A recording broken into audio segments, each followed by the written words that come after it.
আল্লাহ রাব্বুল আলামিনের কিছু আপনজন আছে। দুনিয়া আখিরাতে তারা আল্লাহর বড্ড আপনজন। আসসালামু আলাইকুম ওয়া রাহমাতুল্লাহ। আলহামদুলিল্লাহি ওয়াহদা ওয়াসসালাতু ওয়াসসালামু আলা মান লা নাবিয়্যা বা'দা।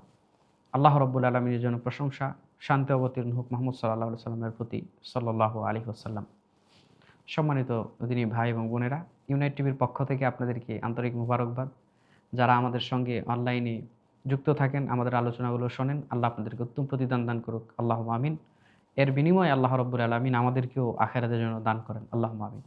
আমরা আজকে গুরুত্বপূর্ণ একটি হাদিস আপনাদের সামনে শেয়ার করতে চাইবো, আপনাদেরকে জানাতে চাইবো। আল্লাহ রাব্বুল আলামিনের কিছু আপনজন আছে। দুনিয়া আখিরাতে তারা আল্লাহর বড্ড আপনজন। তারা কারা?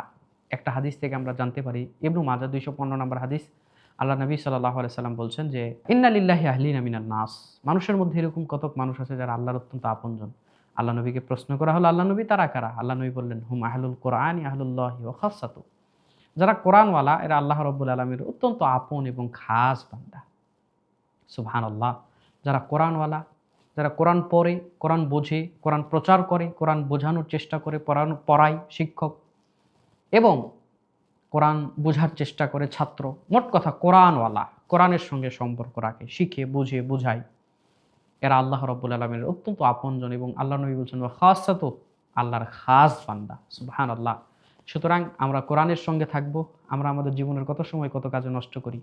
কোরআন পড়ার মতো, গবেষণা করার মতো আপনার আমার সময় হয় না।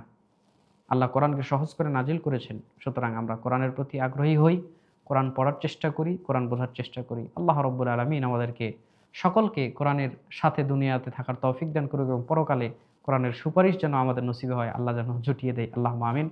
আল্লাহ আমাদের সকলকে ক্ষমা করুক। আল্লাহ আমাদের সকলকে সিরাতে মুস্তাকিমের পথে রাখুক। আল্লাহ রাব্বুল আলামিনের কাছে এই দাবি, এই দোয়া করছি। পরবর্তীতে আবারও আপনাদের সঙ্গে দেখা হবে ইনশাআল্লাহ। আসসালামু আলাইকুম ওয়া রাহমাতুল্লাহি ওয়া বারাকাতুহু।